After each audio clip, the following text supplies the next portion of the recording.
Still David, still One Up Gaming, still episode 361 of the One Up Gaming podcast. So we're going to go through a bit of news this week, and yeah, it's going to be really quick, just doing a quick dirty podcast this week. So we will say the first bit of news is the Last of Us clone gets pulled from the Nintendo Switch eShop. The Last Hope Dead Zone Survival, which was a third-person action zombie game that looks awfully familiar to The Last of Us, has been pulled from the Nintendo eShop. Heading to the game's official store page on the Nintendo UK eShop will now result in a 404 error message. Trailers for the game have also been removed, which Eurogamer claims is due to a copyright claims made by Sony. PlayStation, Nintendo and VG Games, which released The Last Hope, did not immediately respond to IGN's requests for a comment. It was released in June on the Nintendo Switch, and it quickly caught the eyes of many who started comparing the game to Naughty Dog's 2013 masterpiece. They also criticised the game's quality, with some deeming it the worst game they've played, including Digital Foundry's John Lineman, who did a technical breakdown of The Last Hope last month. The Last Hope is designed to take your money. There is no game here. This is effectively a scam. We all knew this from the trailer, but the fact that the actual game is so much less than even that awful trailer is genuinely shocking. For more on the actual The Last of Us, check out the 9 out of 10 IGN, blah, blah, blah. But yeah, what do you guys think? This game I think it's quite scary that you can make games and whack them up there, but then again, I don't know. Sometimes it's the licenses and the license fees and all that. It goes way beyond what should be sort of doing in this day and age. Don't get me wrong. Yes, if you design a character, you want to get paid for it. But is putting that design on a T-shirt that sells 2 copies a year worth the effort of doing all that? And then that person's not going to pay for the license because they're only selling 2 T-shirts, and it's like not worth the effort. So we'll move to the next bit of the Xbox, the news. Everything joining and leaving Xbox Game Pass mid-August 2023. So Microsoft has announced the lineup of games joining and leaving the Xbox service, with the addition of Everspace 2 and the removal of Death Stranding headlining the changes. As detailed on Xbox Wire, 5 additional games were announced for the service this month. A short hike will be available first on October 3rd, and Everspace 2 will be available August 15th. Check out the full list of titles joining Xbox Game Pass and their respective platforms below. A short hike will be cloud, console and PC from August the 3rd. Broforce Forever, cloud, console and PC from August 8th. Limbo, console, cloud and PC August 9th. Airborne Kingdom, cloud, console and PC August 10th. And Everspace 2, which is cloud, Xbox Series X and S, and that is on the August 15th. 4 games will be leaving the service on August 15th, including Hideo Kojima's Death Stranding for PC, Edge of Eternity, cloud, console and PC, Midnight Fight Express, cloud, console and PC, and Creative Assembly's Total War Warhammer 2, and that'll be for the PC. So what do you guys think? Do you like the fact that they pull games, put new games on, or would you rather just have the service where you just buy what you want and then just use what you want? I kind of like the idea of just being drip-fed random games, because a lot of the games I play, I just play random stuff. I don't sit and play a lot of games all the time. So to have different games available at different times, it really helps me sort of like play some of the games which I've never really played before. So we'll move into the next bit of news, and that, my friends, is Bomb Rush Cyberpunk is coming to Xbox and PlayStation in September. And Bomb Rush Cyberpunk Team Reptile's upcoming action-adventure game, heavily inspired by Jet Set Radio, is coming to Xbox and PlayStation on September 1st, 2 weeks after the release on PC and Nintendo Switch. It was announced way back in 2020 by Team Reptile, with confirmation that the game would release on Steam and Nintendo Switch. The game will have players traverse around in the game world, spraying graffiti and using boost packs to reach new heights. More interestingly, when the game was first revealed over 3 years ago, the developer confirmed that Hideki Nagamura, the composer of Jet Set Radio and Jet Set Radio Future, would compose the music for the game. The game was originally supposed to launch last year, but in August, Team Reptile confirmed it would delay the game to summer 2023, while also confirming that Bomb Rush Cyberpunk would come to other consoles shortly after its initial release on PC and Steam. So, are you guys excited for this?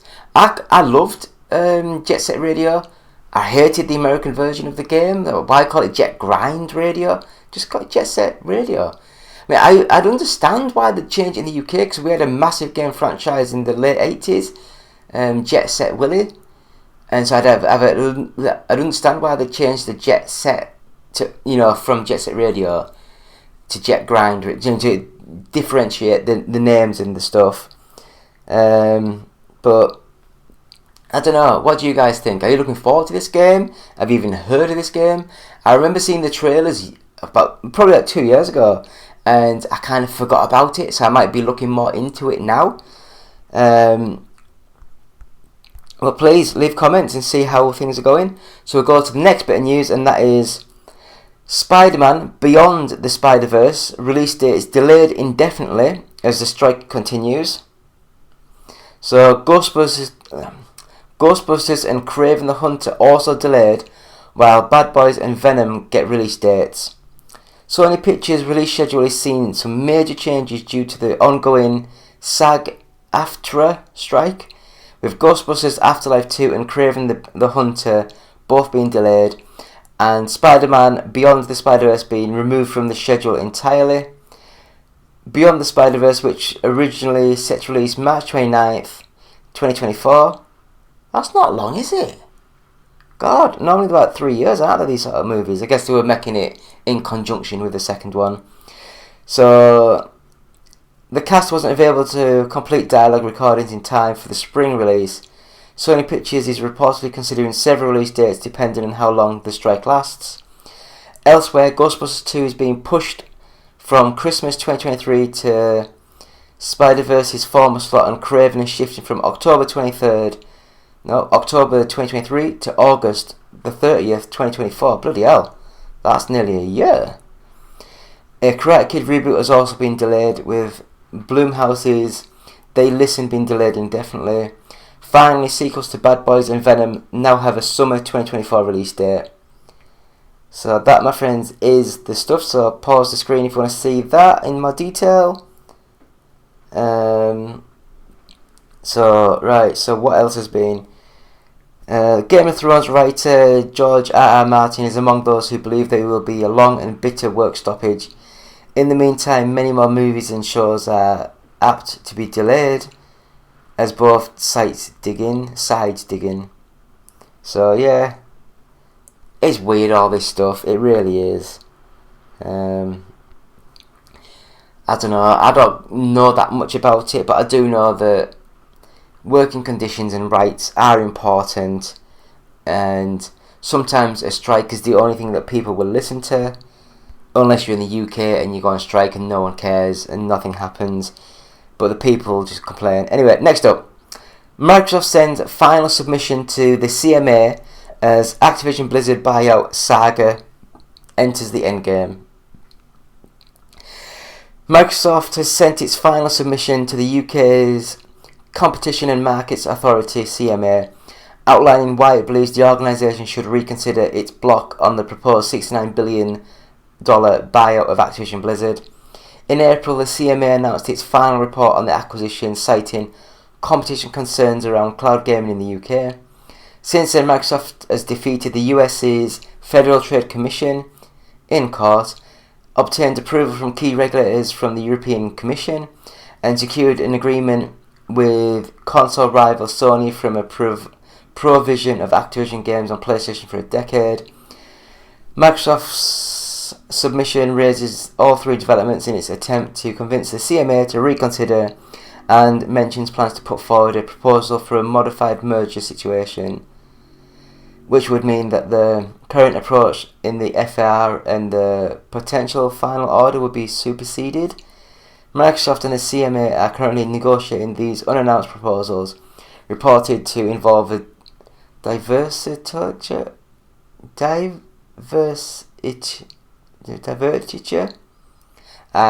English is not my friend. That could relate to a licensing deal for the cloud.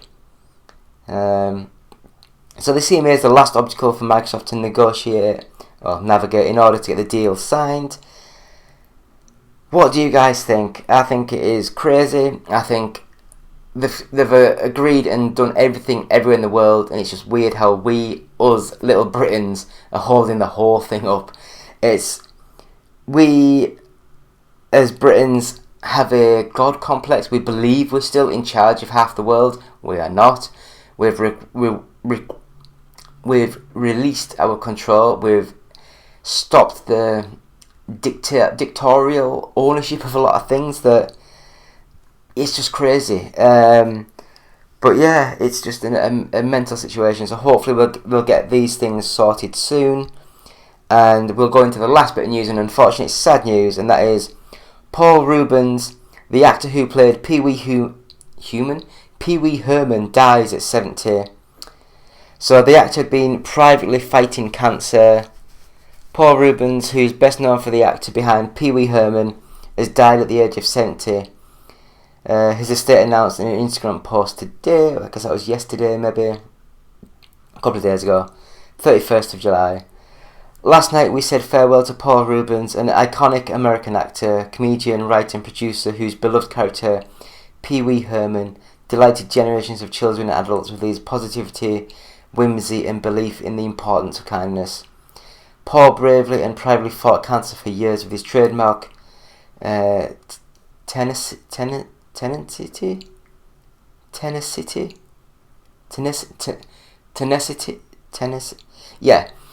Yeah, he fought it well, and wit.